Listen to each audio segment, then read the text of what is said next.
نحمده ونستعينه ونستغفره ونعوذ بالله من شرور أنفسنا ومن سيئات أعمالنا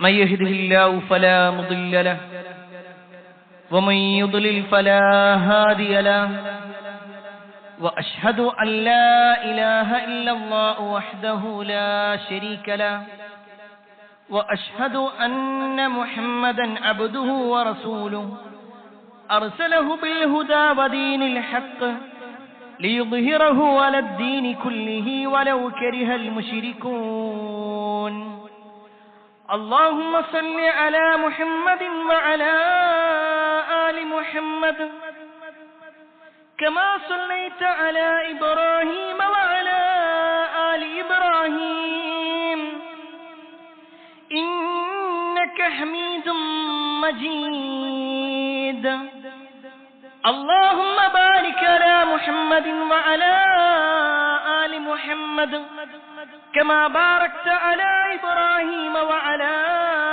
آل إبراهيم إنك حميد مجيد يا أيها الذين آمنوا اتقوا الله حق تقاته ولا تموتن إلا وأنتم مسلمون أما بعد فإن خير الحديث كتاب الله وخير الهدي هدي محمد صلى الله عليه وسلم وشر الأمور محدثاتها وكل محدثة بدعة وكل بدعة ضلالة وكل ضلالة في النار أعوذ بالله من الشيطان الرجيم بسم الله الرحمن الرحيم كيف يهدي الله قوما كفروا بعد إيمانهم وشهدوا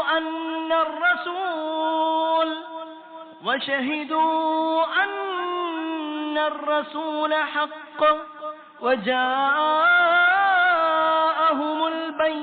البينات والله لا يهدي القوم الظالمين يا أيها الناس أوصيكم وإياي أولا بتقوى الله. ഏറെ സ്നേഹധനീയരായ സത്യവിശ്വാസികളെ, സഹോദരന്മാരെ, സഹോദരിമാരെ, രക്ഷിതാക്കളെ, അള്ളാഹുവിന്റെ വിധിവിലക്കൽ അനുസരിച്ചുകൊണ്ടും പ്രവാചകൻ സല്ലല്ലാഹു അലൈഹി വസല്ലമയുടെ ജീവിതചര്യ പിൻപറ്റിക്കൊണ്ടും ജീവിക്കണമെന്ന് ആദ്യമായി എന്നോടും തുടർന്ന് നിങ്ങൾ ഓരോരുത്തരോടും ഉണർത്തുകയാണ്, വസിയ്യത്ത് ചെയ്യുന്നത്. ഒരു വിശ്വാസി അവന്റെ ജീവിതത്തിൽ എല്ലാ സമയത്തും പൂർണ്ണതയുള്ളവനാണ്. അവന്റെ വിശ്വാസത്തിലും കർമ്മത്തിലും മാത്രമല്ല, അവന്റെ സ്വഭാവത്തിലും സംസാരത്തിലും വരെ ആ ഒരു പൂർണ്ണതയും ആ ഒരു ശ്രദ്ധയും ഉണ്ടാവേണ്ടത്. കേവലം വിശ്വാസപരമായ കുറെ കാര്യങ്ങൾ വിശ്വസിച്ചു പോകല് മാത്രമല്ല, കുറെ കർമ്മപരമായ കാര്യങ്ങൾ ചെയ്യല് മാത്രമല്ല, സ്വഭാവത്തിലും സംസാരത്തിലും വരെ അവൻ ശ്രദ്ധിക്കേണ്ടതും പാലിക്കേണ്ടതുമായ മര്യാദകളുണ്ട്. അതിൽ ഏറെ സുപ്രധാനമായ ഒരു കാര്യമാണ്, പലപ്പോഴും സംസാരത്തിൽ വരുന്ന വലിയ ഒരു പിഴവാണ് ശാപത്തിന്റെ വാക്കുകൾ പറയുക എന്നത്. ശപിച്ചുകൊണ്ടുള്ള സംസാരം, എല്ലാത്തിനെയും ശകാരിച്ചുകൊണ്ടുള്ള സംസാരം. ഒരു വിശ്വാസി ഒരിക്കലും അത്തരത്തിലുള്ള ആളാവില്ല. എന്തുകൊണ്ട് എന്ന് ചോദിച്ചാൽ, ശാപം എന്നത്, ഒരാൾ മറ്റൊരാളെ ശപിക്കുക എന്നത് അല്ലാഹുവിന്റെ എല്ലാവിധ ഖൈറുകളിൽ നിന്നും അവൻ വിദൂരത്തിലാവട്ടെ, അവൻ അകറ്റപ്പെടട്ടെ എന്ന ഒരു പ്രാർത്ഥനയാണ്. അത്തരത്തിലുള്ള ഒരു വാചകമായതുകൊണ്ട് തന്നെ ഒരു വിശ്വാസി തന്റെ സംസാരത്തിൽ, തന്റെ നാവ് കൊണ്ടുള്ള ഇടപെടലിലൊക്കെ ഒരു ശ്രദ്ധയും സൂക്ഷ്മതയും ഉണ്ടാവണം. അതുകൊണ്ട് തന്നെ റസൂലുള്ളാഹി സ്വല്ലല്ലാഹു അലൈഹി വസല്ലം വ്യക്തമായി പറഞ്ഞു, ഒരു വിശ്വാസിയെ സംബന്ധിച്ചിടത്തോളം ലൈസൽ മുഅ്മിൻ ബിത്തആൻ വലൽ ലആൻ വലൽ ഫാഹിഷ് വലൽ ബദീ. ഒരു മുഅ്മിൻ, ഒരു വിശ്വാസി ഒരിക്കലും ത്വആനല്ല. ത്വആൻ എന്ന് പറഞ്ഞാൽ ആക്ഷേപിച്ചുകൊണ്ട് പറയും. എല്ലാത്തിലും ആക്ഷേപങ്ങളായിരിക്കും. എന്ത് കാര്യം ചെയ്താലും, അത് ഭാര്യയോടാണെങ്കിലും മക്കളോടാണെങ്കിലും സുഹൃത്തുക്കളോടാണെങ്കിലും ഒക്കെ ആക്ഷേപിച്ചുകൊണ്ട് മാത്രമായിരിക്കും അങ്ങനെയുള്ള ആളുകളെ സംസാരിക്കുക. വിശ്വാസി അങ്ങനെയല്ല. വലൽ ലആൻ, ലആനുമല്ല ലഅനത്ത് പറയുന്ന ആൾ, ശാപത്തിന്റെ വാക്കുകൾ പറയുന്നവനാവില്ല വിശ്വാസി. വീണ്ടും നബി സല്ലല്ലാഹു അലൈഹി വസല്ലം പറഞ്ഞു, വലൽ ഫാഹിഷ്, ദുശ്ശീലങ്ങളും ദുസ്വഭാവങ്ങളുമുള്ള ആളായി ഒരു വിശ്വാസിമാകുകയില്ല. വലൽ ബദീ, ഒരു ദുർനടപ്പുകാരനായി തോന്നിവാസങ്ങളുമായി ജീവിക്കുന്നവനുമല്ല വിശ്വാസി. ഇവിടെ റസൂലുള്ളാഹി സ്വല്ലല്ലാഹു അലൈഹി വസല്ലം ഈ ഹദീസിന്റെ തുടക്കത്തിൽ പറഞ്ഞത് ലൈസൽ മുഅ്മിൻ, ഒരു വിശ്വാസിയല്ല എന്ന് പറഞ്ഞാൽ ഒരു വിശ്വാസി ഇത്തരത്തിലുള്ള കാര്യങ്ങളിലെല്ലാം ഏറെ ഗൗരവം കാണിക്കേണ്ട ആളായി. അവൻ ഒരാളെയും ശപിക്കില്ല. പ്രത്യേകിച്ച് ഒരു വിശ്വാസി മറ്റൊരാളെ ശപിക്കുക എന്ന് പറഞ്ഞാൽ ഖത്ലി, അവനെ കൊല്ലുന്നതിന് തുല്യമാണ് എന്ന് റസൂലുള്ളാഹി സ്വല്ലല്ലാഹു അലൈഹി വസല്ലം പറഞ്ഞിട്ടുണ്ട്. ഒരാൾ മറ്റൊരാളെ, ഒരു വിശ്വാസിയെ ശപിക്കായിരുന്നു, അയാളെ കൊല്ലുന്നതിന് തുല്യമായി കൊണ്ട് നബി സല്ലല്ലാഹു അലൈഹി വസല്ലമ എണ്ണി പറഞ്ഞിട്ടുണ്ടെങ്കിൽ ആ പ്രവാചകൻ സല്ലല്ലാഹു അലൈഹി വസല്ലമ തന്നെ അതിനെ നിരുത്സാഹപ്പെടുത്തിക്കൊണ്ടുള്ള വാക്കുകളും പറഞ്ഞു. ഒരിക്കൽ റസൂലുള്ളാഹി സ്വല്ലല്ലാഹു അലൈഹി വസല്ലമയുടെ അടുക്കൽ വന്നിട്ട് ചില സ്വഹാബിമാര് പറയാണ്, ഉദൂ അലൽ മുശ്രിക്കീൻ, യാ റസൂലല്ലാഹ്, അല്ലാഹുവിന്റെ റസൂലേ, ഉദൂ അലൽ മുശ്രിക്കീൻ, ആ മുശ്രിക്കുകൾക്കെതിരെ, ഇസ്ലാമിനെതിരെ പ്രവർത്തിക്കുന്ന ആളുകളുണ്ടല്ലോ, അവർക്കെതിരെ നിങ്ങളൊന്ന് പ്രാർത്ഥിക്കും, അവർക്കെതിരെ ചില ശാപത്തിന്റെ വാക്കുകൾ പറയും. റസൂലുള്ളാഹി സ്വല്ലല്ലാഹു അലൈഹി വസല്ലം ഉടനെ ആ പറഞ്ഞ ആളുകളെ തിരുത്തണം. എന്നിട്ട് പറഞ്ഞു, ഇന്നി ലം ഉബ്അസ് ലആന വ ഇന്നമാ ബുഇസ്തു റഹ്മ, തീർച്ചയായും എന്നെ അല്ലാഹു നിയോഗിച്ചിട്ടുള്ളത് കുറേ ആളുകളെ ശപിക്കാൻ, അങ്ങനെ ശാപത്തിന്റെ വാക്കുകൾ പറഞ്ഞ് മറ്റുള്ളവർക്കെതിരെ ഇങ്ങനെ പ്രാർത്ഥിച്ച് നടക്കുന്നവനായിട്ടല്ല, മറിച്ച് ബുഇസ്തു റഹ്മ, കാരുണ്യവാനായിക്കൊണ്ടാണ്, കരുണയുള്ളവനായിക്കൊണ്ടാണ്. വിശുദ്ധ ഖുർആനിൽ തന്നെ അല്ലാഹു സുബ്ഹാനഹു വ തആല എടുത്തു പറഞ്ഞിട്ടുണ്ട്, നബി സല്ലല്ലാഹു അലൈഹി വസല്ലം കാരുണ്യത്തിന്റെ പ്രവാചകൻ. സത്യനിഷേധികൾക്കെതിരെ പ്രാർത്ഥിക്കാൻ വേണ്ടി പറഞ്ഞപ്പോൾ നബി സല്ലല്ലാഹു അലൈഹി വസല്ലമ എതിര് പറയുന്ന ഒരവസ്ഥയാണ്. എന്നാൽ പ്രവാചകൻ സല്ലല്ലാഹു അലൈഹി വസല്ലമ തന്നെ ചില വാചകങ്ങൾ നമ്മെ അറിയിക്കുകയും ചെയ്തിട്ടുണ്ട്. അവിടെ പ്രത്യേകം മനസ്സിലാക്കണം. ഒരിക്കൽ റസൂലുള്ളാഹി സ്വല്ലല്ലാഹു അലൈഹി വസല്ലമയുടെ അടുക്കലേക്ക് ഒരു ജൂത സംഘം കടന്നു വന്നു. ജൂതന്മാര് വന്നിട്ട് റസൂലുള്ളാഹി സ്വല്ലല്ലാഹു അലൈഹി വസല്ലമയുടെ അടുക്കൽ വന്നിട്ട് പറഞ്ഞു, അസ്സലാമു അലൈക്, അസ്സലാമു അലൈക്, നിങ്ങൾക്ക് നാശമുണ്ടാവട്ടെ, അല്ലെങ്കിൽ നിങ്ങൾക്ക് മരണം സംഭവിക്കട്ടെ. അതാണ് അസ്സലാമു അലൈക്കും. ശരിക്കും വിശ്വാസികൾ എങ്ങനെ പറയാ? അസ്സലാമു അലൈക്കും എന്നാ പറയാ. നിങ്ങളുടെ മേൽ സമാധാനം ഉണ്ടാവട്ടെ, നിങ്ങൾക്ക് രക്ഷയുണ്ടാവട്ടെ എന്നാണ് പറയേണ്ടത്. പക്ഷേ ജൂതന്മാർ അവരുടെ കുടില മനസ്സുമായി കടന്നു വന്നിട്ട് നബി സല്ലല്ലാഹു അലൈഹി വസല്ലമയുടെ അടുക്കൽ വന്നിട്ട് പറയുന്നത് അസ്സലാമു അലൈക്കും, നിങ്ങൾക്ക് നാശമുണ്ടാവട്ടെ, നിങ്ങൾക്ക് മരണം സംഭവിക്കട്ടെ. റസൂലുള്ളാഹി സ്വല്ലല്ലാഹു അലൈഹി വസല്ലമ അവരെന്താണോ പറഞ്ഞത് അതിന് നബി സല്ലല്ലാഹു അലൈഹി വസല്ലം പറഞ്ഞു വ അലൈക്കും, നിങ്ങൾ എന്താ പറഞ്ഞത് അത് നിങ്ങൾക്കുണ്ടാവട്ടെ. പക്ഷേ ആ സദസ്സിൽ ഈ ആളുകൾ വന്ന് സംസാരിക്കുമ്പോ മഹദിയായ ആയിഷ റളിയല്ലാഹു അൻഹ ഉണ്ടായിരുന്നു. അവര് പറഞ്ഞു, അവർക്കിത് മനസ്സിലായി, ഇവരെന്താ പറഞ്ഞതെന്ന് കൃത്യമായി മനസ്സിലായി. അവര് പറഞ്ഞു അലൈക്കുമുസ്സലാമു വല്ലഅന, നിങ്ങൾക്ക് അല്ലാഹുവിന്റെ ശാപവും മരണവും ഉണ്ടാവട്ടെ. കുറച്ച് ഗൗരവത്തിൽ ആയിഷ റളിയല്ലാഹു അൻഹ. ഉടനെ നബി സല്ലല്ലാഹു അലൈഹി വസല്ലമ പറഞ്ഞു, മഹലൻയായ ആയിഷ, ഒന്ന് ക്ഷമ കാണിക്കുക, ഇത്തരത്തിൽ പറയാൻ പാടില്ല. ഫഇന്നല്ലാഹ യുഹിബ്ബുർ റിഫ്ഖ ഫിൽ അംരി കുല്ലി, എല്ലാ കാര്യത്തിലും ഒരു മിതത്വം, അതാണ് അല്ലാഹു സുബ്ഹാനഹു വ തആല എന്നോട് കൽപ്പിച്ചത്. അതുകൊണ്ട് ശാന്തമാകുക, ഇങ്ങനത്തെ പദങ്ങളൊന്നും പറയരുത്. ആയിഷ റളിയല്ലാഹു അൻഹയ്ക്ക് പിടുത്തം കിട്ടണില്ല. അപ്പോഴും ആയിഷ റളിയല്ലാഹു അൻഹ പറഞ്ഞു, പ്രവാചകൻ നിങ്ങൾ കേട്ടില്ലേ, അവര് പറഞ്ഞത് കേട്ടില്ലേ, നിങ്ങൾ നശിക്കട്ടെ, നിങ്ങൾക്ക് മരണം സംഭവിക്കട്ടെ എന്നല്ലേ പറഞ്ഞേ. അപ്പൊ അവരോട് ഈ തരത്തിലെങ്കിലും മറുപടി കൊടുക്കണ്ടേ?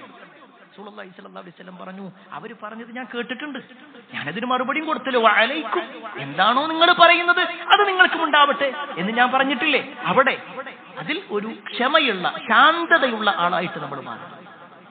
ഇവിടെ റസൂലുള്ളാഹി സ്വല്ലല്ലാഹു അലൈഹി വസല്ലമയുടെ ചില സ്വഭാവങ്ങൾ കൂടിയാണ് നമ്മൾ മനസ്സിലാക്കുന്നത്. ഒരു വിട്ടുവീഴ്ചയുള്ള ഒരു സ്വഭാവമായി. അതോടൊപ്പം തന്നെ ഇവിടെ സാന്ദർഭികമായി മനസ്സിലാക്കണം, വിശുദ്ധ ഖുർആനിലും ഹദീസിലും ചില ആളുകളെ വ്യക്തമായി ശപിച്ചുകൊണ്ട് പറഞ്ഞിട്ടുണ്ട്. അത് പൊതുവായി പറഞ്ഞിട്ടുണ്ട്, ഇന്ന ഇന്ന പ്രവർത്തനങ്ങൾ ശപിക്കപ്പെട്ടവരാണ്, അത് പ്രവർത്തിക്കുന്നവർ ശപിക്കപ്പെട്ടവരാണെന്ന് പറയുമ്പോൾ അത് ശാപത്തിൻ്റെത് തന്നെയാണ്. ചില വ്യക്തികളെ എടുത്തു പറഞ്ഞിട്ടുണ്ടാകും, ഇബ്ലീസിനെ പോലുള്ള, ഫിർഔനിനെ പോലുള്ള, അതേപോലെ തന്നെ അബൂ ലഹബിനെ പോലുള്ള ആളുകൾ. അത് ഖുർആനിലും ഹദീസിലും വ്യക്തമായി ആ വ്യക്തികളെ പരാമർശിച്ചിട്ടുണ്ടെങ്കിൽ ആ വ്യക്തികളെ നമുക്ക് ശപിക്കാം. അതല്ലാതെ ഓരോ വ്യക്തികളെയും ചേർത്ത് വെച്ചുകൊണ്ട് ഇങ്ങനെ ശപിച്ചുകൊണ്ടുള്ള സംസാരം അതൊരു വിശ്വാസിക്ക് യോജിക്കുന്നതല്ല. ഒരിക്കൽ റസൂലുള്ളാഹി സ്വല്ലല്ലാഹു അലൈഹി വസല്ലം അബൂബക്കർ റളിയല്ലാഹു അൻഹുവിന്റെ വീടിന്റെ അടുത്ത് കൂടി ഇങ്ങനെ പോകണം. ആ സമയത്ത് അബൂബക്കർ സിദ്ദീഖ് റളിയല്ലാഹു അൻഹു തന്റെ ഒരു ഭൃത്യൻ, തന്റെ ഒരു അടിമ, അദ്ദേഹം പറഞ്ഞ ഒരു കാര്യം, അബൂബക്കർ റളിയല്ലാഹു അൻഹു പറഞ്ഞ ഒരു കാര്യം ആ ഭൃത്യന് അനുസരിക്കാത്തത് കൊണ്ട് എന്തോ ഒരു പ്രശ്നം വന്നപ്പോ ചില വാക്കുകൾ പറഞ്ഞു അബൂബക്കർ. അത് ലഅനത്തിന്റേതായ, ശാപത്തിന്റേതായ വാക്കുകളായിരുന്നു. ഉടനെ നബി സല്ലല്ലാഹു അലൈഹി വസല്ലം അത് കേട്ടു. നബി സല്ലല്ലാഹു അലൈഹി വസല്ലം പറയാണ്, ലഅനീന വസ്ദിഖീൻ, സിദ്ദീഖാണ് ലഅനു. നബി സല്ലല്ലാഹു അലൈഹി വസല്ലം എന്ത് പറഞ്ഞതും സത്യപ്പെടുത്തിയ ആളാണ്, അതേപോലെ തന്നെ ലഅനത്തും പറയുന്നതാണ്. ഈ ഒരു വാചകം റസൂലുള്ളാഹി സ്വല്ലല്ലാഹു അലൈഹി വസല്ലം പറഞ്ഞപ്പോഴാണ് അബൂബക്കർ റളിയല്ലാഹു അൻഹുവിന് താൻ പറഞ്ഞ വാക്കിന്റെ ഗൗരവം മനസ്സിലാവും. തന്റെ അടിമയാണ്, എന്തൊരു വാക്ക് പറഞ്ഞു, അത്രയേ ഉള്ളൂ, അത്ര വലിയ ഗൗരവം കൊടുത്തിട്ടുണ്ടായിരുന്നില്ല. പക്ഷേ റസൂലുള്ളാഹി സ്വല്ലല്ലാഹു അലൈഹി വസല്ലം ഈ വാക്ക് പറഞ്ഞതും ഉടനെ അബൂബക്കർ സിദ്ദീഖ് റളിയല്ലാഹു അൻഹു ആ അടിമയെ മോചിപ്പിച്ചു. അയാളെ മാത്രമല്ല, വേറെയും കുറെ ആളുകളെ മോചിപ്പിച്ചു. തന്റെ കീഴിലുണ്ടായിരുന്ന പല അടിമകളെയും മോചിപ്പിച്ചു. എന്നിട്ട് റസൂലുള്ളാഹി സ്വല്ലല്ലാഹു അലൈഹി വസല്ലമയുടെ അടുക്കൽ വന്നിട്ട് പറഞ്ഞു, അല്ലാഹുവിന്റെ റസൂലേ, ഇനി ഒരിക്കലും ഞാൻ അങ്ങനത്തെ വാക്ക് പറയില്ല. അദ്ദേഹം പറഞ്ഞ ഒരു വാക്കിനുള്ള പരിഹാരമാണ് അവിടെ നിർവഹിച്ചത്. ആ വ്യക്തിയെയും അയാളുടെ കൂടെ ഉണ്ടായിരുന്ന മറ്റുള്ളവരെയും മോചിപ്പിക്കുന്ന ഒരവസ്ഥ. വലിയ ഒരു സാമ്പത്തിക നഷ്ടം തന്നെ അദ്ദേഹത്തിനുണ്ട്. പക്ഷേ ഞാൻ പറഞ്ഞത് കുറച്ച് ഗൗരവമുള്ള വാക്ക് തന്നെയാണ്. അവിടെ അബൂബക്കർ സിദ്ദീഖ് റളിയല്ലാഹു അൻഹു തിരുത്തിയിട്ടുണ്ടെങ്കിൽ, പ്രിയപ്പെട്ടവരെ, ഒരു വിശ്വാസി മറ്റുള്ള ഒരാളെയും ശപിക്കുന്ന ഒരവസ്ഥ ഉണ്ടാകാൻ പാടില്ല. അത് കേവലം ഒരു മനുഷ്യന്റെ വിഷയത്തിൽ മാത്രമല്ല, മൃഗങ്ങളെ ശപിക്കാൻ പാടില്ല. മൃഗങ്ങളെ, വാഹനത്തിനെ ഒന്നും ശപിക്കാൻ പാടില്ല. റസൂലുള്ളാഹി സ്വല്ലല്ലാഹു അലൈഹി വസല്ലമയും സഹാബിമാരും ഒരു യാത്ര പോകും. ആ യാത്രയിൽ ഒരു സ്വഹാബി കയറിയിട്ടുള്ള ഒട്ടകം, അത് ചെറിയ രൂപത്തിൽ ഇങ്ങനെ ഒരു ക്ഷീണം കാണിക്കുന്ന രൂപമുണ്ടായി. വിളിച്ചോടത്ത് വരാതിരിക്കുക, കൃത്യസമയത്ത് എഴുന്നേൽക്കാതിരിക്കുക, അവരുടെ കൂടെ മറ്റുള്ള ആളുകളുടെ കൂടെ വരാതിരിക്കുക, ഇങ്ങനത്തെ ഒക്കെ ഒരു അവസ്ഥ വന്നപ്പോ ആ ഒട്ടകത്തിന്റെ ഉടമ ഈ ഒട്ടകത്തിനെതിരെ ശാപത്തിന്റെ ഒരു വാക്ക് പറഞ്ഞു. ഉടനെ നബി സല്ലല്ലാഹു അലൈഹി വസല്ലം ചോദിച്ചു, ആരാണ് ആ ലഅനത്ത് പറഞ്ഞത്? ആരാണ്? ആ സ്വഹാബി ഇങ്ങനെ മുന്നിലേക്ക് വന്നു. ഉടനെ നബി സല്ലല്ലാഹു അലൈഹി വസല്ലം പറയാണ്, നിങ്ങളുടെ ഒട്ടകത്തിന്റെ പുറത്തു നിന്ന് നിങ്ങളുടെ വസ്തുക്കൾ എന്തെല്ലാം ഉണ്ടോ അത് മുഴുവൻ എടുക്കണം. എന്നിട്ട് ആ ഒട്ടകത്തെ നിങ്ങൾ വിടണം. ഒരിക്കലും ലഅനത്ത് പറഞ്ഞ ഒന്നിനെ നമ്മുടെ കൂടെ കൂട്ടാൻ പറ്റില്ല. അതിനെ നിങ്ങൾ വിടണം. അതിനെ കൂടെ കൂട്ടാൻ പറ്റില്ല. കാരണം അത് കൂടെ കൂടിക്കഴിഞ്ഞാൽ ഒരു പക്ഷേ നമുക്ക് വരെ അതിന്റെ പ്രയാസങ്ങൾ ഉണ്ടാവാം. ലഅനത്ത്, ശാപം മറ്റുള്ളവരെ കൂടി ബാധിക്കും എന്നുള്ള ഒരു വാചകം കൂടി നബി സല്ലല്ലാഹു അലൈഹി വസല്ലം പറഞ്ഞു. ഹദീസിൽ കാണാൻ പറ്റും, ഈ ഒരു ഒട്ടകത്തെ പിന്നെ ഞങ്ങൾ മദീനത്ത് കാണും. അത് കൊഴുത്തുരുണ്ടിങ്ങനെ നടക്കുന്നുണ്ട്. പക്ഷെ ഒരാളും അതിനെടുക്കൂല. കാരണം അത് ലഅനത്ത് പറയപ്പെട്ടതാണ്. അത് പ്രയാസമുണ്ടാക്കും എന്നുള്ളത് കൊണ്ട് റസൂലുള്ളാഹി സ്വല്ലല്ലാഹു അലൈഹി വസല്ലം ഒഴിവാക്കാൻ വേണ്ടി പറഞ്ഞു, ഒഴിവാക്കി. ഒരാളും പിന്നെ അതിനെ സ്വീകരിച്ചു. പ്രിയപ്പെട്ടവരെ, ഇവിടെയാണ് നമ്മൾ മനസ്സിലാക്കേണ്ടത്. ആ ഒരു വാഹനത്തിനെയാണ് പറഞ്ഞതെങ്കിൽ നമ്മളും വാഹനമുള്ളവരാണ്. നമ്മുടെ ബൈക്കോ കാറോ ഒക്കെ ഇടക്കിടക്ക് ഇങ്ങനെ ഓഫാകുന്ന ഒരവസ്ഥ ഉണ്ടെങ്കിൽ അതിനെ ശപിച്ചുകൊണ്ടുള്ള ഒരുപാട് ശകാരത്തിന്റെ വാക്കുകൾ, എന്ത് വണ്ടിയാണിത്, ഇങ്ങനെയൊക്കെ പറഞ്ഞുകൊണ്ട് വളരെ മോശമായ രൂപത്തിൽ, ഒരു പക്ഷേ മിമ്പറിന്റെ പവിത്രത ഉള്ളത് കൊണ്ട് നമുക്ക് ചില വാക്കുകൾ പറയാൻ പറ്റില്ല. എത്രയോ ആളുകളുണ്ട് അതിനെങ്ങനെ ആക്ഷേപിച്ചുകൊണ്ട് പറയുന്ന വാക്കുകൾ. സത്യത്തിൽ ആ വാഹനത്തിന്റെ കുഴപ്പമാണോ അത്? ഒന്നുകിൽ അതിനെ കൃത്യമായിക്കൊണ്ട് ഏതെങ്കിലും മെക്കാനിക്കിനെ കാണിക്കാത്തൊരവസ്ഥ, അല്ലെങ്കിൽ തൽക്കാലം ഇങ്ങനെ പോകാം എന്ന ഉദ്ദേശത്തിൽ മാത്രം നമ്മൾ ഇങ്ങനെ ഡ്യൂപ്ലിക്കേറ്റും മറ്റൊക്കെ ഉപയോഗിച്ചുകൊണ്ടായിരിക്കും ഉണ്ടാവുക. ഇനി അതൊന്നും അല്ലെങ്കിൽ പോലും അള്ളാഹുവിന്റെ ഒരു ഖദറില്ലേ, ഒരു പക്ഷേ നമ്മുടെ ആ ഒരു യാത്രയിൽ നമ്മൾ അവിടെ കുടുങ്ങണം എന്നുള്ളത് റബ്ബിന്റെ തീരുമാനമാണ്. അവിടെ ആ ഒരു വാഹനത്തിനെയോ അല്ലെങ്കിൽ അത് നൽകിയ ആളെയോ അല്ല ശപിക്കേണ്ടത്, മറിച്ച് അത് അള്ളാഹുവിന്റെ തീരുമാനമാണ്. ആ ഒരു ബോധ്യത്തിലായിരിക്കണം ഒരു വിശ്വാസി ഉണ്ടാവേണ്ടത്. ഒരിക്കലും ശാപത്തിന്റെ വാക്കുകൾ പറയാൻ പാടില്ല. മനുഷ്യനെയും പാടില്ല, മൃഗത്തെയും പാടില്ല, വാഹനത്തെയും പാടില്ല. ഇനിയോ പ്രകൃതിപരമായ അവസ്ഥകൾ, അതിനെയും ശപിക്കാൻ പാടില്ല. നബി സല്ലല്ലാഹു അലൈഹി വസല്ലമയും സഹാബിമാരും ഒരു യാത്ര പോകുന്നു. ആ സമയത്ത് ഒന്ന് ശക്തമായ കാറ്റടിച്ചു. റസൂലുള്ളാഹി സ്വല്ലല്ലാഹു അലൈഹി വസല്ലമയുടെ കൂടെ ഉണ്ടായിരുന്ന ഒരു സ്വഹാബിയുടെ ഒരു തട്ടം അതിങ്ങനെ പാറാൻ തുടങ്ങി. അതെങ്ങനെ പിടിച്ചു വെച്ചിട്ട് പിന്നെയും അതിങ്ങനെ പാറി അതിങ്ങനെ പൊന്തിപ്പോയ സമയത്ത് അയാള് ആ ഒരു സ്വഹാബി എന്ത് ചെയ്തു വെച്ചാല് കാറ്റിനെ ശപിച്ചുകൊണ്ടുള്ളൊരു വാക്ക് പറഞ്ഞു. ഉടനെ റസൂലുള്ളാഹി സ്വല്ലല്ലാഹു അലൈഹി വസല്ലമ പറയാണ്, ലാ തൽഅൻഹാ, നിങ്ങൾ കാറ്റിനെ ശപിക്കാൻ പാടില്ല. ഫഇന്നഹാ മഅ്മൂറത്തുൻ, തീർച്ചയായും അത് കൽപ്പിക്കപ്പെട്ടതാണ്. എവിടെ അടിക്കണം, എവിടെ പോകണം, എവിടെ എത്തണം എന്നുള്ളത് അതിനെ കൽപ്പിച്ചിട്ടുണ്ട്, അല്ലാഹു കൽപ്പിച്ചതാണ്. അതുകൊണ്ട് തന്നെ നിങ്ങൾ അതിനെ ശപിച്ചുകൊണ്ട് സംസാരിക്കാൻ പാടില്ല. മൻ ലഅന ശൈഅൻ ലൈസ ലഹു ബിഅഹ്ലിൻ റജഅത്തിൽ ലഅനതു അലൈഹി, ആരെങ്കിലും ഒരു വസ്തുവിനെ ശപിച്ചു, അത് അതിന് യോഗ്യനല്ലെങ്കിൽ ആരാണോ ശപിച്ചത് അവനിലേക്ക് തന്നെ മടങ്ങും. അതുകൊണ്ട് നിങ്ങൾ ശ്രദ്ധിക്കണം. എന്താ ഒരു കാറ്റിനെ ഒന്നും പറയാൻ പറ്റില്ല, പാടില്ല എന്നുള്ളതാണ്. കാറ്റിനെ ശപിക്കാൻ പാടില്ല, മഴയെ ശപിക്കാൻ പാടില്ല. നമ്മളൊന്ന് ആലോചിച്ച് നോക്കി, ഒരു 2-3 മാസങ്ങൾക്ക് മുമ്പ് വരെ ശക്തമായ വെയില് കാരണത്താൽ, ചൂട് കാരണത്താൽ ചൂടിനെയാണ് ശപിച്ചുകൊണ്ടിരുന്നത്, സൂര്യനെയാണ് ശപിച്ചുകൊണ്ടിരുന്നത്. എന്നാൽ അള്ളാഹുവിന്റെ റഹ്മത്താകുന്ന മഴ ഒരു 4-5 ദിവസം അല്ലെങ്കിൽ 4-5 ആഴ്ചകളായിട്ടുണ്ട് പെയ്തപ്പോഴേക്ക് പിന്നീട് ഫുള്ള് മഴയെ ശപിക്കുന്ന വാക്കുകൾ. ഒന്ന് റെഡിയായി പുറത്തേക്കിറങ്ങാൻ, ഒന്ന് ജോലിക്ക് വേണ്ടി പോകാൻ നിൽക്കുമ്പോഴേക്ക് ഒന്ന് മഴ പെയ്താൽ ഉടൻ അവിടെ മഴയെ ശപിച്ചുകൊണ്ടുള്ള വാക്കുകളാണ് പറയുന്നത്. പാടില്ല എന്നുള്ളത്. മഴയെ ശപിക്കാൻ പാടില്ല, കാറ്റിനെ ശപിക്കാൻ പാടില്ല. പിന്നെന്താ നമ്മൾ ചെയ്യാ? നല്ല ശക്തമായ കാറ്റടിക്കാണെങ്കിൽ നബി സല്ലല്ലാഹു അലൈഹി വസല്ലം പറഞ്ഞു ഒരു പ്രാർത്ഥന നിർവഹിക്കാൻ, റബ്ബേ ഈ കാറ്റിന്റെ ഖൈർ എന്താണോ ആ ഖൈർ നീ എനിക്ക് നൽകു, ഇതിൽ നിന്നുള്ള എന്തെല്ലാം ഷർറുകളിൽ ഉണ്ടോ ആ ഷർറിൽ നിന്ന് എന്നെ നീ രക്ഷപ്പെടുത്തു. മഴ പെയ്യുന്ന സമയത്ത് അല്ലാഹുമ്മ സയ്യിബൻ നാഫിഅ, അല്ലാഹുവേ ഉപകാരപ്രദമായ ഒരു മഴയാക്കി ഈ ഒരു മഴയെ നീ മാറ്റണമേ. ശക്തമായ മഴ പെയ്യാണെന്നുണ്ടെങ്കിലോ അല്ലാഹുവേ ഇതിൽ നിന്നുള്ള ബുദ്ധിമുട്ട് ഇതിനെ നീ മറ്റു ഭാഗങ്ങളിലേക്ക് മാറ്റണമേ എന്നുള്ള പ്രാർത്ഥന. ഇതൊക്കെയാണ് റസൂലുള്ളാഹി സ്വല്ലല്ലാഹു അലൈഹി വസല്ലം പഠിപ്പിച്ചത്. അല്ലാതെ അതിനെ ആക്ഷേപിച്ചുകൊണ്ടുള്ള, അതിനെ ശപിച്ചുകൊണ്ടുള്ള എന്ത് മഴയാണിത്, ഇതിങ്ങനെ ഒരു ചീഞ്ഞ മഴയാണ്, എന്തെല്ലാം വാക്കുകളാണ് പറയാം. ഒരു വിശ്വാസിയെ സംബന്ധിച്ചിടത്തോളം അത്തരത്തിലുള്ള വാക്കുകൾ പറയൂല. ഇനി അങ്ങനെ ഒരാൾ നിർവഹിക്കുകയാണെങ്കിൽ, അതിനൊന്നും വലിയ ഗൗരവം കൊടുക്കാതെ ഇങ്ങനെ നിൽക്കുന്ന ഒരാളാണെങ്കിൽ അയാളുടെ പരലോക ജീവിതം എന്താണെന്ന് കൂടി നമ്മൾ മനസ്സിലാക്കണം. റസൂലുള്ളാഹി സ്വല്ലല്ലാഹു അലൈഹി വസല്ലമ പറയാണ്, ഇന്നൽ ലഅാനീന ലാ യകൂനൂന ശുഹദാഅ വലാ ശുഫഹാഅ യൗമൽ ഖിയാമ. ലഅനത്ത് പറയുന്ന ആളുകൾ, ശപിച്ചുകൊണ്ട് നടക്കുന്ന ആളുകൾക്ക് നാളെ പരലോകത്ത് ശഫാഅത്ത് ഉണ്ടാവില്ല, അവർക്ക് സാക്ഷ്യം ഉണ്ടാവില്ല. അവരെ സാക്ഷിയായും പരിഗണിക്കൂല, അവർക്ക് റസൂലുള്ളാഹി സ്വല്ലല്ലാഹു അലൈഹി വസല്ലമയുടെ ശഫാഅത്തോ അല്ലെങ്കിൽ അവർക്ക് ശഫാഅത്ത് പറയാനുള്ള ഒരു അവസരമോ ഒന്നും ഉണ്ടാവില്ല. ചുരുക്കം പറഞ്ഞു കഴിഞ്ഞാൽ നബി സല്ലല്ലാഹു അലൈഹി വസല്ലമയിൽ നിന്ന് അകറ്റപ്പെടുകയാണ്. അല്ലാഹു നമ്മളെ കാത്തിരക്ഷിക്കുമാറാവട്ടെ. അവിടെ ഒന്നുകൂടി മനസ്സിലാക്കണം, റസൂലുള്ളാഹി സ്വല്ലല്ലാഹു അലൈഹി വസല്ലമയുടെ ഈ ഒരു ഹദീസിനെ വിശദീകരിച്ചുകൊണ്ട് ശൈഖുൽ ഇസ്ലാം ഇമാം ഇബ്നുൽ ഖയ്യിം റഹ്മത്തുള്ളാഹി അലൈഹി പറയുന്ന ഒരു വാചകം എന്താണെന്നറിയോ? തീർച്ചയായും മനുഷ്യൻ വിതച്ചതേ കൊയ്യും. ധാരാളമായി ശപിക്കുക എന്ന തിന്മ ഒരാളിൽ സംഭവിച്ചാൽ പരലോകത്തെ ശുപാർശ എന്ന നന്മ അവൻ തടയപ്പെടും. ഇവിടുന്ന് ശപിക്കുക എന്ന തിന്മ അയാൾക്കുണ്ടെങ്കിൽ അവിടെ ശുപാർശ എന്ന നന്മ അയാൾക്ക് തടയപ്പെടും. അത് കിട്ടാത്തൊരവസ്ഥയുണ്ട്. ഇനി ആ നരകത്തിൽ എത്തപ്പെടുന്ന ആളുകളോ? റസൂലുള്ളാഹി സ്വല്ലല്ലാഹു അലൈഹി വസല്ലമ പറയാണ്, യാ മഅശറൻ നിസാ തസദ്ദഖ്ന, അല്ലയോ സ്ത്രീകളെ നിങ്ങൾ ധാരാളമായിട്ട് സദഖ കൊടുത്തോളൂ. ഫഇന്നി ഉരീതുകുന്ന അക്സറ അഹ്ലൻ നാർ, തീർച്ചയായും നരകത്തിലെ ഏറ്റവും അഹ്ലിന്നാർ, നരകത്തിലെ ഏറ്റവും കൂടുതലായിക്കൊണ്ട് ഞാൻ കണ്ടത് സ്ത്രീകളെയാണ്. ആ സമയത്ത് സ്വഹാബിമാര് ചോദിച്ചു, വബിമ യാ റസൂലല്ലാഹ്, അല്ലാഹുവിന്റെ റസൂലേ എന്താണ് അതിന്റെ കാരണം?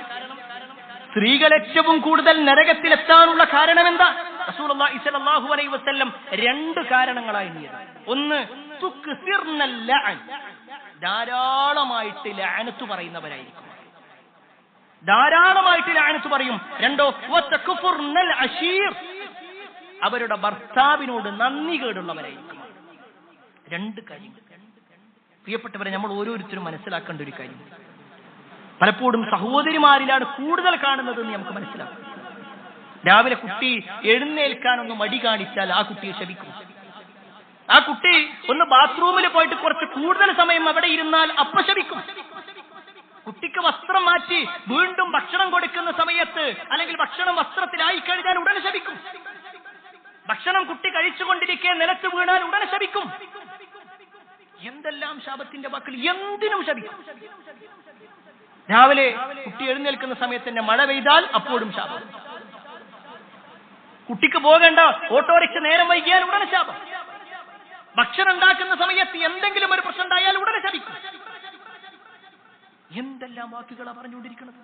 അവിടെയാണ് പ്രിയപ്പെട്ടവരെ നമ്മൾ മനസ്സിലാക്കേണ്ടത്, ഒരു ശാപം പറയാൻ നമ്മൾ അതിന്റെ ഗൗരവമുണ്ട്. അത് നിസ്സാരമായൊരു കാര്യമല്ല. ഒരു 5 രൂപന്റെ പേനയുടെ പേരിലാണ് നമ്മൾ കുട്ടിയെ ശപിക്കുന്നതെങ്കിൽ, നമ്മുടെ ചുമരിൽ ഒന്ന് വരഞ്ഞു എന്നതിന്റെ പേരിലാണ് കുട്ടിയെ ശപിക്കുന്നതെങ്കിൽ, ആ 5 അല്ല 50,000 അല്ല 50,000 കോടി കൊടുത്താലും കിട്ടാത്തൊരവസ്ഥയിലേക്ക് കുട്ടിയുടെ ജീവിതം മാറിപ്പോകും. നമ്മുടെ ചില പദങ്ങൾ, ചില രക്ഷിതാക്കളൊക്കെ പറയുന്ന വാക്കുകളുണ്ട്, ഒരിക്കലും ഇതൊന്നും നന്നാവൂല, നിന്നെ കൊണ്ട് എനിക്കൊരു ഉപകാരം ഉണ്ടാവൂല, നിന്നെ പ്രസവിച്ചതാണ് എന്റെ ജീവിതത്തിൽ ഏറ്റവും വലിയ പ്രയാസം, നിന്നിൽ എനിക്കൊരു പ്രതീക്ഷയില്ല. എന്തെല്ലാം വാക്കുകൾ ആരോടാ പറയുന്നത്? 5 വയസ്സും 6 വയസ്സും 7 വയസ്സൊക്കെ ഉള്ള കുട്ടിനോട്. ഇസ്ലാമിന്റെ ഒരു നിയമം ആ കുട്ടിക്ക് ബാധകമല്ല. ഇസ്ലാമിന്റെ ഒരു നിയമം അല്ലാഹു പറഞ്ഞിട്ടില്ല ആ കുട്ടിനോട്. എന്നിട്ടും ആ ചെറിയ പ്രായത്തിലുള്ള വകതിരിവില്ലാത്ത കുട്ടികളെ വെച്ചുകൊണ്ടാണ് ശാപത്തിന്റെ വാക്കുകൾ പറയുന്നത്. അത് ഉമ്മമാര് മാത്രമല്ല കേട്ടോ, ഉപ്പമാരും ശ്രദ്ധിക്കണം. നരകത്തിലെത്തപ്പെടുന്ന ഒരു കാര്യമാണ്. സ്ത്രീകൾ നരകത്തിലെത്താനുള്ള മറ്റൊരു കാര്യം പറഞ്ഞത് വതകുഫുർനൽ അശീർ, ഭർത്താവിനെ, ആ ഭർത്താവിനോട് നന്ദി കേട് കാണിക്കുക. നബി സല്ലല്ലാഹു അലൈഹി വസല്ലം അതിന് ഒന്നുകൂടി പറഞ്ഞു. ഒരു ഭാര്യക്ക് ഭർത്താവ് എല്ലാം ചെയ്തു കൊടുത്തു, അവൾ ആവശ്യപ്പെട്ടതൊക്കെ ചെയ്തു കൊടുത്തു. എന്നാൽ ഏതെങ്കിലും ഒരു വസ്തു, ഏതെങ്കിലും ഒന്നിൽ ഒരു കുറവ് വന്നാൽ ആ ചെയ്തു വെച്ച എല്ലാ നന്മയും അവൾ അവിടെ ഇട്ടിട്ട് പറയും, മാ റഅയ്തു ഖൈറൻ ഖത്തു, നിങ്ങളിൽ എനിക്കൊരു നന്മയും കിട്ടിയിട്ടില്ല, നിങ്ങൾ എന്താ എനിക്ക് ചെയ്തെന്ന്. 10 കൊല്ലം 15 കൊല്ലം 20 കൊല്ലം അവൾ ചോദിച്ച എല്ലാം മേടിച്ചു കൊടുത്താലും ഏതെങ്കിലും ഒരു വസ്തു കിട്ടിയിട്ടില്ലെങ്കിൽ അവളുടെ വാചകമാണ്, നിങ്ങൾ എനിക്ക് എന്താ ചെയ്തെന്ന്. ഇവിടെ റസൂലുള്ളാഹി സ്വല്ലല്ലാഹു അലൈഹി വസല്ലമ നന്ദികേട് പറഞ്ഞത് അള്ളാഹിനോടുള്ള നന്ദികേടിനെ കുറിച്ചല്ല, ഭർത്താവിനോടുള്ള നന്ദികേടിനെ കുറിച്ചാണ് പറഞ്ഞത്. സഹോദരിമാരെ ശ്രദ്ധിക്കണം. അതോടൊപ്പം തന്നെ പ്രിയപ്പെട്ടവരെ, ഇവിടെ മാതാപിതാക്കൾ മക്കളെ ശപിക്കുക എന്നത് മാത്രമല്ല, മക്കൾ മാതാപിതാക്കളെ ശപിക്കുന്ന രംഗങ്ങളുണ്ട്. മക്കൾ മാതാപിതാക്കളെ ശപിക്കുക. റസൂലുള്ളാഹി സ്വല്ലല്ലാഹു അലൈഹി വസല്ലമ പറയാ, ഇന്ന മിൻ അക്ബരിൽ കബായിർ, വൻ പാപങ്ങളിൽപ്പെട്ട ഒരു പാപം ഏതാണെന്നോ, അയ്യൽ അനർ റജുലു വാലിദൈ, ഒരു മനുഷ്യൻ തന്റെ മാതാപിതാക്കളെ ശപിക്കലാണ്. ഉടനെ സ്വഹാബിമാര് ചോദിക്കണം, യാ റസൂലല്ലാഹ് വകൈഫ യൽഅനു റജുലു വാലിദൈ, എങ്ങനെ ഒരാള് തന്റെ മാതാപിതാക്കളെ ശപിക്കുക? അവർക്ക് അത്ഭുതമായിരുന്നു. നമ്മൾ ജാഹിലിയത്ത് എന്ന് പറയുന്ന ആളുകൾ, പക്ഷേ അവരുടെ മാതാപിതാക്കളോട് അങ്ങനെ മോശം പറയുന്ന ആളുകളല്ല. അതുകൊണ്ട് അവർക്ക് അത്ഭുതം തോന്നുന്നുണ്ട്. അതെങ്ങനെ പ്രവാചകരെ ഒരാൾ തന്റെ മാതാപിതാക്കളെ ശപിക്കുക? അതെങ്ങനെ സംഭവിക്കുന്ന?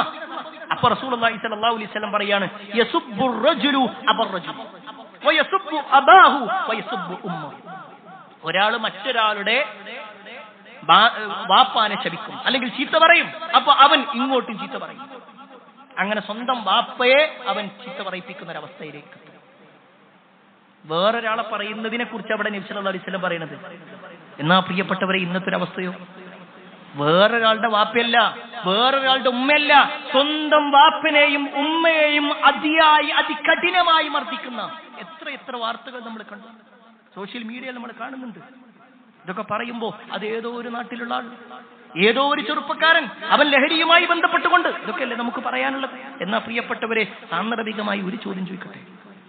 നമ്മളോട് ചോദിക്കേണ്ട ഒരു ചോദ്യമാണ്, നമുക്ക് പറയാൻ പറ്റുമോ നമ്മുടെ ചില വാക്കുകൾ കാരണത്താൽ, നമ്മുടെ ചില പ്രവർത്തനങ്ങൾ കാരണത്താൽ നമ്മുടെ ഉമ്മ കരഞ്ഞിട്ടില്ല, നമ്മുടെ വാപ്പാന്റെ മനസ്സ് വേദനിച്ചിട്ടില്ല എന്ന്? എന്തെല്ലാം വാക്കുകളാണ് നമ്മൾ പറയുന്നത്, മനസ്സ് കീറി മുറിക്കുന്ന രൂപത്തിലുള്ള വാക്കുകൾ. അള്ളാഹു നമ്മുടെ മാതാപിതാക്കൾക്ക് സ്വർഗം നൽകുമാറാകട്ടെ.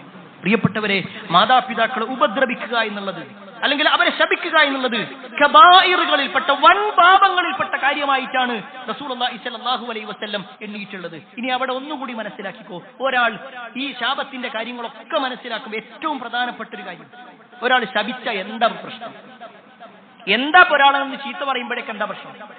ഇങ്ങനെ ചിന്തിക്കുന്ന ആരെങ്കിലും ഉണ്ടെങ്കിൽ, ചില ദേഷ്യം വരുന്ന സമയത്ത് ഇങ്ങനെ പറഞ്ഞു പോകും ഉസ്താദേ എന്നാണെങ്കിൽ, പ്രിയപ്പെട്ടവരെ ഒരു ചരിത്രം കേൾക്കണം. മഹാനായ അബ്ദുല്ലാഹി ഇബ്നു മസ്ഊദ് റളിയല്ലാഹു അൻഹുവിന്റെ ജീവിതത്തിൽ ഉണ്ടായ ഒരു സംഭവം. ഇബ്നു മസ്ഊദ് റളിയല്ലാഹു അൻഹു അബൂ ഉമൈർ റളിയല്ലാഹു അൻഹുവിനെ കാണാനായി അദ്ദേഹത്തിന്റെ വീട്ടിലേക്ക് ചെന്നു. അബൂ ഉമൈർ റളിയല്ലാഹുവിന്റെ വീട്ടിൽ ചെന്ന് വിളിച്ചു. അബൂ ഉമൈർ റളിയല്ലാഹുവിന്റെ ഭാര്യ വന്നിട്ട് പറഞ്ഞു, അദ്ദേഹം ഇവിടെ ഇല്ല, നിങ്ങളൊരു കാര്യം ചെയ്തോളൂ, നിങ്ങൾ കേറിയിരിക്കുക, അദ്ദേഹം ഇപ്പോൾ വരും.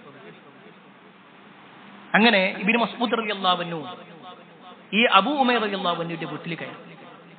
അദ്ദേഹം നല്ല ക്ഷീണിതനായതുകൊണ്ട് തന്നെ കുറച്ച് വെള്ളം ചോദിച്ചു. അബൂ ഉമൈർ റളിയല്ലാഹുവിന്റെ ഭാര്യ വെള്ളം എടുക്കാൻ വേണ്ടി നോക്കുമ്പോൾ അവരുടെ വീട്ടിൽ കുടിക്കാനുള്ള നല്ല വെള്ളമൊന്നുമില്ല. അബൂ ഉമൈർ റളിയല്ലാഹു അൻഹുവിന്റെ ഭാര്യ തന്റെ വീട്ടിലുള്ള വൃത്തിയെ വിളിച്ചിട്ട് പറഞ്ഞു, അപ്പുറത്തെ വീട്ടിൽ കുടിക്കാനുള്ള വെള്ളം ഉണ്ടാവും, ആ വെള്ളം ഒന്ന് മേടിച്ചുകൊണ്ട്. അങ്ങനെ ഈ ഒരു വേലക്കാരി അങ്ങോട്ട് പോയി. കുറച്ചു നേരം കഴിഞ്ഞു, ഈ പെണ്ണ് വരുന്നില്ല. ഇപ്പൊ വരുന്ന് വിചാരിച്ചിങ്ങനെ ഇരിക്കണം, പക്ഷെ അവളെ കാണുന്നില്ല. അവളെ കാണാത്തത് കൊണ്ട് തന്നെ അബൂ ഉമൈർ റളിയല്ലാഹു അൻഹുവിന്റെ ഭാര്യ ആ വേലക്കാരിക്കെതിരെ ശാപത്തിന്റെ ഒരു വാക്ക് പറഞ്ഞു. കുറച്ച് ശബ്ദം ഉയർത്തിയിട്ടാ പറഞ്ഞത്. അത് ഇബ്നു മസ്ഊദ് റളിയല്ലാഹു അൻഹു കേട്ടു. ഇബ്നു മസ്ഊദ് റളിയല്ലാഹു അൻഹു ഉടനെ അവിടുന്ന് എഴുന്നേറ്റ് വേഗം ചെരുപ്പിട്ട് അദ്ദേഹം പുറത്തിറങ്ങി. അദ്ദേഹം വേഗത്തിൽ നടക്കുന്നത് അബൂ ഉമൈർ റളിയല്ലാഹു അൻഹു അദ്ദേഹം ഇങ്ങനെ വീട്ടിലേക്ക് വരുമ്പോഴാണ് ഇത് കാണുന്നത്. ഇബ്നു മസ്ഊദ് റളിയല്ലാഹു അൻഹുവിന്റെ വീടിന്റെ ഭാഗത്ത് നിന്ന് ഇങ്ങനെ വേഗം പോകുന്നുണ്ട്.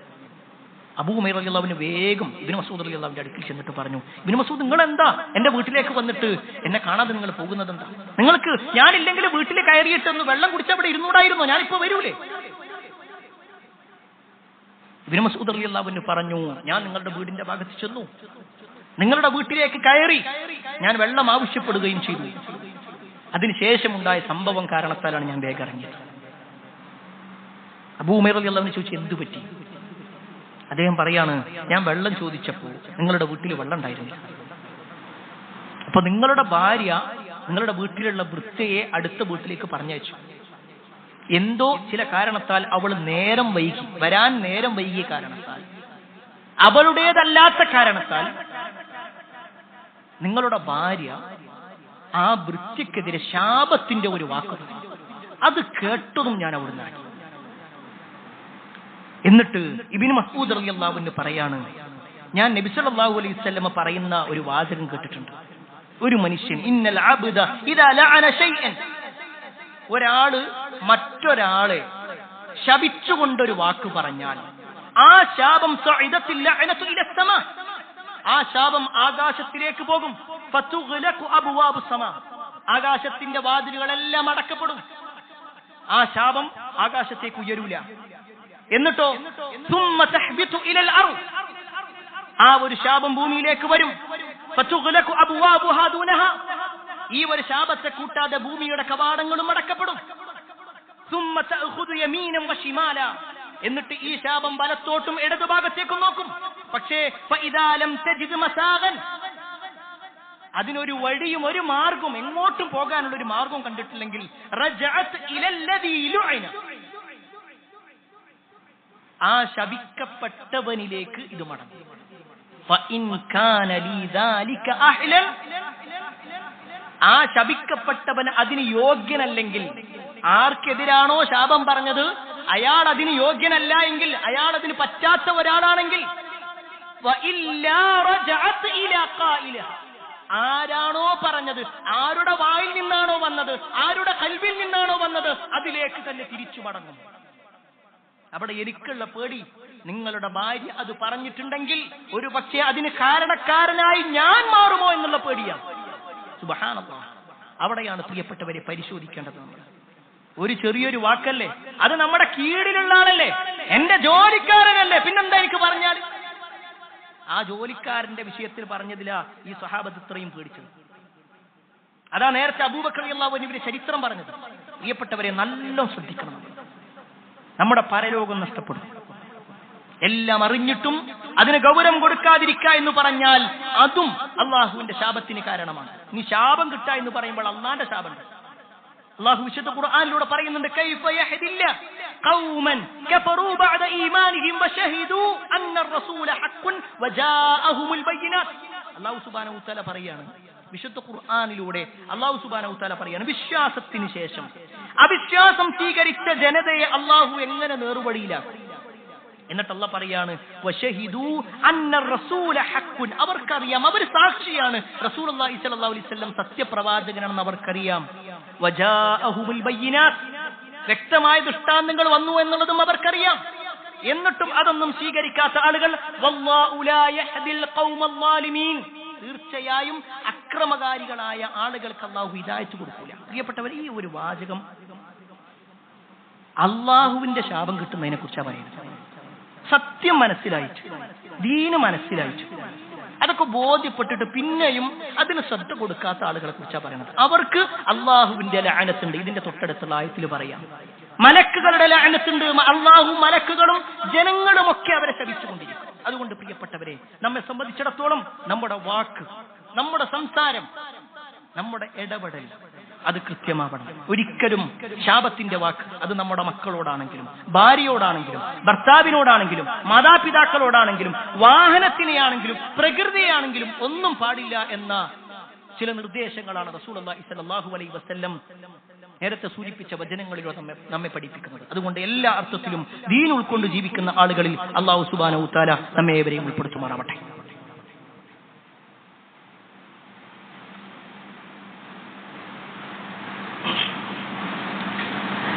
അൽഹംദുലില്ലാഹി റബ്ബിൽ ആലമീൻ, അസ്സലാത്തു വസ്സലാമു അലാ റസൂലില്ലാഹ് വഅലാ ആലിഹി വഅസ്ഹാബിഹി അജ്മഈൻ. അമ്മാ ബഅദ്.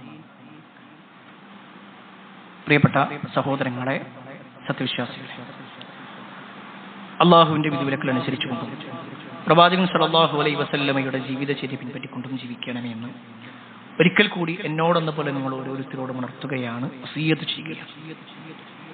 ഏകദേശം ഒരു 10-11 ദിവസമായി നമ്മുടെ കേരളക്കരയിലും കർണാടകത്തിലുമൊക്കെ വലിയ ഒരു ചർച്ച നടന്നുകൊണ്ടിരിക്കുന്നുണ്ട്. ഒരുപക്ഷെ ആ ഒരു വാർത്ത കേൾക്കാത്തവർ വളരെ ചുരുക്കമായിരിക്കും. കേരളത്തിലുള്ള അർജുൻ എന്ന് പേരുള്ള ഒരു സഹോദരൻ കർണാടകത്തിലുള്ള ശിരൂർ എന്ന് പറയുന്ന പ്രദേശത്ത് വെച്ചുകൊണ്ട് ഒരു പ്രകൃതിപരമായ ദുരന്തത്തിൽ പെട്ടുപോയ വാർത്ത ഏതൊരു മനസ്സിനും വിഷമുണ്ടാക്കുന്നത് തന്നെയാണ്. അല്ലാഹു സുബ്ഹാനഹു വ തആല സഹോദരന്റെ ജീവിതത്തിൽ ഏറ്റവും ഹൈറായത് എന്താണ്, ആ ഹൈർ അദ്ദേഹത്തിന് നൽകുമാറാവട്ടെ.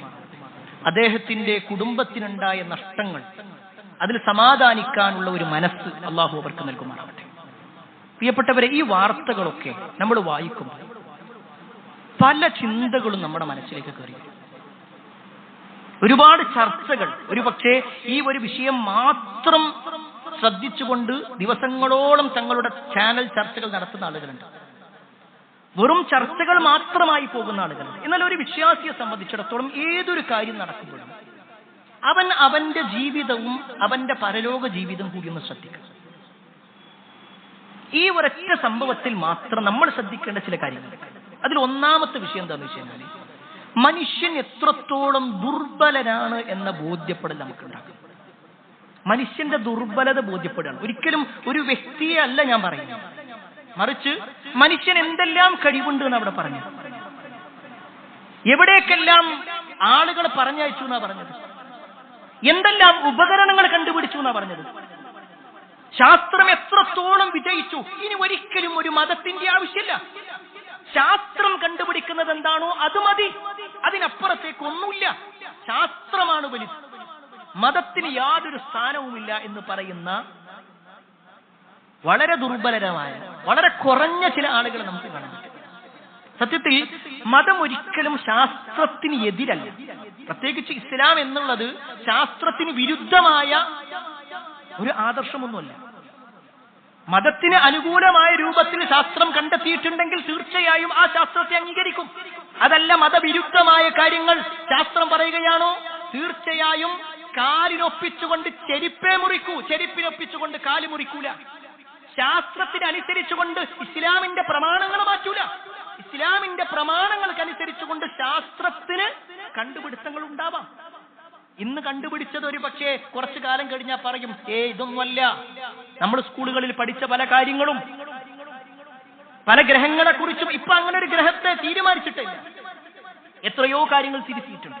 ഇവിടെ ഞാൻ സൂചിപ്പിക്കുന്നത്, പല കണ്ടുപിടുത്തങ്ങളും നടത്തുമ്പോൾ ഇനി ഒരു മതത്തിന്റെ പ്രസക്തിയില്ല, ഇവിടെ ശാസ്ത്രം തന്നെ മതിയായതാണ് എന്ന ആ വാദത്തിനെ മുഴുവനായിക്കൊണ്ട് ഇല്ലാതാക്കുന്നതാണ് ഇപ്പൊ നമ്മൾ കണ്ടത്.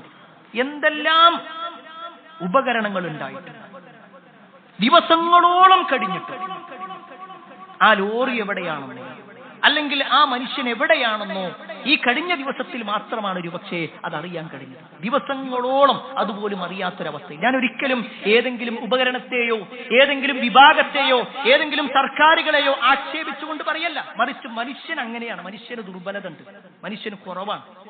ഖുലിഖൽ ഇൻസാനു ദഈഫ, അല്ലാഹു ഖുർആനിൽ പറയാണ്, മനുഷ്യനെ നാം ദുർബലനായിട്ട് സൃഷ്ടിച്ചത്. മനുഷ്യന് ഒരുപാട് ദുർബലതകളുണ്ട്, അവന് ഒരുപാട് കുറവുകളുണ്ട്. അവന് തോന്നുകയാണ് ഞാൻ കുഴപ്പമില്ല എന്നുള്ളത്. അതുകൊണ്ട് തന്നെ അള്ളാഹു പറഞ്ഞു, പർവ്വതത്തോളം ഉയരാൻ നിനക്ക് കഴിയൂല, നിന്റെ കഴിവിന് കുറെ പരിധികളുണ്ട്. രണ്ടാമത്തെ ഒരു വിഷയം, ഈ ഒരു സംഭവത്തിൽ നമ്മൾ മനസ്സിലാക്കേണ്ട എന്താ അറിയാം, നമ്മുടെ നാട്ടിൽ എത്രയൊക്കെ ആളുകൾ ഭാവി പ്രവാചകന്മാരായിട്ടും മറഞ്ഞ കാര്യങ്ങൾ അറിയാൻ ഞങ്ങൾക്ക് കഴിയുമെന്നും ഇന്ന കാര്യങ്ങൾ ജ്യോതിഷിയായിക്കൊണ്ടും അല്ലെങ്കിൽ ഇന്ന കാര്യങ്ങൾ അറിയാൻ കഴിയുമെന്ന് പറഞ്ഞുകൊണ്ട് എത്ര ആളുകളുണ്ട്. ഒരു പക്ഷെ നമ്മുടെ വീട്ടിലേക്ക് പോകുന്ന വഴിയിലുണ്ടാകും മറഞ്ഞ കാര്യങ്ങൾ അറിയാൻ കഴിയുന്ന ആൾ, അല്ലെങ്കിൽ ഇന്ന ജ്യോതിഷി എന്നൊക്കെ പേര് പറഞ്ഞുകൊണ്ട് പലരും. എല്ലാ മതങ്ങളും, അത് ഇസ്ലാം മതത്തിൽ മാത്രമല്ല, മറ്റു ഇതര സമൂഹങ്ങളിൽ പോലും മറഞ്ഞ കാര്യങ്ങൾ അറിയാൻ ഇന്ന ആളുകൾക്ക് കഴിയുമെന്ന് പറഞ്ഞ് എത്ര ആളുകൾ. പലരും വന്നു, ഇന്ന സമയമാകുമ്പോഴേക്ക് കിട്ടുമെന്ന് പറഞ്ഞു, പക്ഷെ കിട്ടിയിട്ടില്ല. എല്ലാം പൊള്ളയാണെന്ന് ബോധ്യപ്പെടും. ഒരാൾക്കും തന്നെ മറഞ്ഞ കാര്യങ്ങൾ അറിയാൻ കഴിയുകയില്ല എന്ന ബോധ്യപ്പെടലാണ്. ഈ മുസ്ലിം ഉമ്മത്തിൽ തന്നെ എത്ര ആളുകൾ സോഷ്യൽ മീഡിയകൾ ഇങ്ങനെ പ്രസംഗിച്ചു നടന്നു, ഗർഭത്തിലിരിക്കുന്ന കുഞ്ഞിനെ അറിയാൻ ഇന്ന ആൾക്ക് കഴിയും. ഓരോ കാര്യങ്ങളും, മരിച്ചുപോയ ആളുകളെ ജീവിപ്പിച്ച ആളാണ് ഇന്ന ആൾ. എന്തെല്ലാം വാക്കുകൾ ഇന്ന് ജീവിച്ചിരിക്കുന്ന പല ആളുകളെ കുറിച്ചും പറഞ്ഞു നടന്നു. എന്നാൽ ആ ജീവിച്ചിരിക്കുന്ന വ്യക്തി ഇതൊക്കെ കേട്ടിട്ടെങ്കിലും എന്നാൽ എനിക്കറിയാം ദാ ഇന്ന സ്ഥലത്തുണ്ട് എന്ന് പറയുന്ന അവസ്ഥ ഉണ്ടായിട്ടില്ല. കാരണം മനുഷ്യൻ ദുർബലനാണ്, അവനൊരിക്കലും ഭാവിയെ കുറിച്ച് അറിയൂല എന്ന ബോധ്യം, അല്ലെങ്കിൽ മറഞ്ഞ കാര്യങ്ങൾ അറിയാൻ കഴിയൂല എന്ന ബോധ്യപ്പെടലുണ്ട്. മൂന്നാമത്തെ ഒരു കാര്യം, ഈ ഒരു വിഷയത്തിൽ നമ്മൾ മനസ്സിലാക്കേണ്ടത്, പ്രകൃതി എന്നുള്ളത് ഒരു മനുഷ്യനെ സംബന്ധിച്ചിടത്തോളം ആ പ്രകൃതിക്ക് മുന്നിൽ നിസ്സാരനാണെന്നുള്ള ബോധ്യപ്പെടൽ കൂടിയാണ്. ഒരു പക്ഷേ ആ ഒരു റോട്ടിലൂടെ എത്രയോ തവണ ആ സഹോദരൻ പോയിട്ടുണ്ട്, എത്രയോ തവണ അടുത്തുണ്ടായിരുന്ന ആ ഒരു ചായക്കടയിൽ നിന്ന് ചായ കുടിച്ചിട്ടുണ്ട്, പല ആളുകളും അവിടെ ഉണ്ടായിട്ടുണ്ട്. പക്ഷേ ഇന്ന് പല ആളുകളും ഈ ലോകത്തില്ല. അള്ളാഹു അവരുടെ എല്ലാം ജീവിതം ഹൈറായ ഒരു അവസ്ഥയിലേക്ക് എത്തിച്ചു കൊടുക്കുമാറാവട്ടെ. അവർക്കുള്ള നഷ്ടങ്ങൾ അവരുടെ കുടുംബത്തിന് അള്ളാഹു സമാധാനം കൊടുക്കുന്ന ഒരു അവസ്ഥ ഉണ്ടാവട്ടെ. പ്രിയപ്പെട്ടവരെ, നമ്മളെ സംബന്ധിച്ചിടത്തോളം നമ്മുടെ ജീവിതത്തിലുണ്ട്, നമ്മളും റോഡിലൂടെ പോകുന്നവരെന്നെയാണ്, നമ്മളും മലയുടെ സമീപത്ത് നടന്നു പോകുന്നവരാണ്, നമ്മളും ഒരു പക്ഷേ ഏതെങ്കിലും ഒരു ഭാഗത്തെത്തപ്പെടുമ്പോഴായിരിക്കും അള്ളാന്റെ തീരുമാനം ഉണ്ടാകുക. അള്ളാഹു വിശുദ്ധ ഖുർആനിലൂടെ പറഞ്ഞൊരു വാചകം ഞാനും നിങ്ങളും മനസ്സിൽ ഇങ്ങനെ അടിവരയിട്ടുകൊണ്ട് മനസ്സിലാക്കേണ്ട ഒരു ആയത്ത്, ഫഇദാ ജാഅ അജലുഹും ലാ യസ്തഖിറൂന സാഅതൻ വലാ യസ്തഖ്ദിമൂൻ. ഒരാൾക്കും തന്നെ അവധി വന്നു കഴിഞ്ഞാൽ, അവന്റെ ഒരു അവധി എത്തിക്കഴിഞ്ഞാൽ ഒരു നാഴിക അങ്ങോട്ടോ ഇങ്ങോട്ടോ. ഞാൻ നമ്മുടെയൊക്കെ ജീവിതത്തിലുള്ളതാണ്. നമ്മുടെയൊക്കെ ജീവിതത്തിൽ പ്രിയപ്പെട്ടവരെ മരണമുണ്ട്. അത് അങ്ങോട്ട് പോയതുകൊണ്ടാണ് സംഭവിച്ചത്. നമ്മുടെ ഈ ചുറ്റുഭാഗത്ത് മലകളില്ലേ, നമ്മൾ നടന്നു പോകുന്ന വഴിയിൽ വാഹനങ്ങളില്ലേ, നമ്മൾ വീട്ടിൽ താമസിക്കുന്ന സമയത്ത് ആ വീട് ഇടിഞ്ഞുകൊണ്ട് വീടില്ലേ, ഒക്കെ സംഭവിക്കാം. നമ്മൾ അത്രയും ദുർബലരാണ്, ഓടി ഒളിക്കാൻ കഴിയൂല. അള്ളാഹു വിശുദ്ധ ഖുർആനിലൂടെ പറയാണ്, ഏതൊരു മരണത്തിൽ നിന്നാണോ നിങ്ങൾ ഓടി ഒളിക്കുന്നത്, ഫഇന്നഹു മുലാഖീകും, അത് നിങ്ങളെ കണ്ടുമുട്ടുക തന്നെ ചെയ്യുന്നതാണ്. ഓടിപ്പോയിട്ടും കാര്യമില്ല, അവിടെ കണ്ടുമുട്ടും. അതുകൊണ്ട് പ്രിയപ്പെട്ടവരെ, നമുക്ക് മരണത്തിൽ നിന്ന് ഓടിപ്പോകുക എന്നുള്ളതല്ല, ആ മരണം വരുന്ന സമയത്ത് ലാ ഇലാഹ ഇല്ലല്ലാഹ് എന്ന് ചൊല്ലി മരിക്കാനുള്ള ഒരു അവസ്ഥ, അതിനുള്ള ഒരു പരിശ്രമം, അതിനുള്ള വിശ്വാസം, അതിനുള്ള പ്രവർത്തനങ്ങൾ, അതൊക്കെ നമ്മളിൽ ഉണ്ടാവണം. അള്ളാഹു അത്തരത്തിൽ മരിക്കുന്ന ആളുകളിൽ നമ്മേവരെയും ഉൾപ്പെടുത്തുമാറാവട്ടെ. ഈമാനുള്ള ഒരു മരണം അള്ളാഹു നമുക്കും നമ്മുടെ മാതാപിതാക്കൾക്കുമൊക്കെ നൽകുമാറാവട്ടെ. ഒരുപാട് ആളുകൾ പ്രാർത്ഥന കൊണ്ട് വസിയത്ത് നൽകിയിട്ടുണ്ട്. എല്ലാവരുടെയും പ്രാർത്ഥനകൾ അള്ളാഹു സ്വീകരിക്കുമാറാവട്ടെ. പ്രത്യേകിച്ച് എന്റെ നാട്ടിലുള്ള എനിക്ക് പരിചയമുള്ള ഒരു സഹോദരൻ, അദ്ദേഹത്തിന്റെ ചെറിയ ഒരു മകൾ വർഷങ്ങളായി ക്യാൻസർ പേഷ്യന്റാണ്. ഒരുപാട് ട്രീറ്റ്മെന്റുകൾ നടത്തുന്നുണ്ട്. ഇൻഷാല്ലാഹ് വരുന്ന ദിവസങ്ങളിൽ വലിയ ഒരു ട്രീറ്റ്മെന്റിലേക്ക്, വലിയ ഒരു ഓപ്പറേഷനിലേക്ക് ആ കുട്ടിയെ കൊണ്ടുപോകുകയാണ്. ഒരു പക്ഷേ വലിയ സംഖ്യ മാത്രമല്ല, ആ കുട്ടിയുടെ ജീവന്റെ കാര്യത്തിൽ വരെ ആശങ്ക പ്രകടിപ്പിച്ച ഒരു സമയമാണ്. നമ്മൾ ഓരോരുത്തരും നമ്മുടെ പ്രാർത്ഥനകളിൽ ആ കുട്ടിയെ കൂടി ഉൾപ്പെടുത്തണമെന്ന് പ്രത്യേകം ഓർമ്മപ്പെടുത്തുകയാണ്. അള്ളാഹു ആ കുട്ടിയുടെ അസുഖം പരിപൂർണമായ ശമനം നൽകുമാറാവട്ടെ. നമ്മുടെ പരിചയത്തിലും നമ്മുടെ കുടുംബത്തിലുമൊക്കെ ഒരുപാട് രോഗികളുണ്ട്. അവരുടെ എല്ലാം രോഗം അള്ളാഹു പരിപൂർണമായ ശമനം നൽകുമാറാവട്ടെ. ശാരീരികമായും മാനസികമായും സാമ്പത്തികമായും ഒക്കെ പ്രയാസം അനുഭവിക്കുന്നവർ നമ്മുടെ കൂട്ടത്തിലുണ്ട്. അള്ളാഹു നമ്മുടെ എല്ലാ പ്രയാസങ്ങളും നീക്കുമാറാവട്ടെ. മരിക്കുന്ന സമയത്ത് ഈമാനോടുകൂടി മരിക്കുന്ന ആളുകൾ അള്ളാഹു നമ്മെ ഇവരും ഉൾപ്പെടുത്തുമാറാവട്ടെ. നമ്മുടെ മാതാപിതാക്കൾക്ക് അള്ളാഹു സ്വർഗ്ഗം നൽകുമാറാവട്ടെ. നമ്മുടെ കുടുംബ ജീവിതത്തിൽ അള്ളാഹു ഖൈറും ബറക്കത്തും നൽകുമാറാവട്ടെ. നമ്മളിൽ നിന്ന് വിട പറഞ്ഞു പോയവരുടെ ഖബർ ജീവിതം അല്ലാഹു നന്നാക്കി കൊടുക്കുമാറാവട്ടെ. اللهم اغفر للمؤمنين والمؤمنات والمسلمين والمسلمات الأحياء منهم والأموات إنك مجيب الدعوات يا قاضي الحاجات. اللهم اجرنا من النار، اللهم اجرنا من النار، اللهم اجرنا من النار. ربنا آتنا في الدنيا حسنة وفي الآخرة حسنة وقنا عذاب النار. آمين آمين برحمتك يا أرحم الراحمين والحمد لله رب العالمين.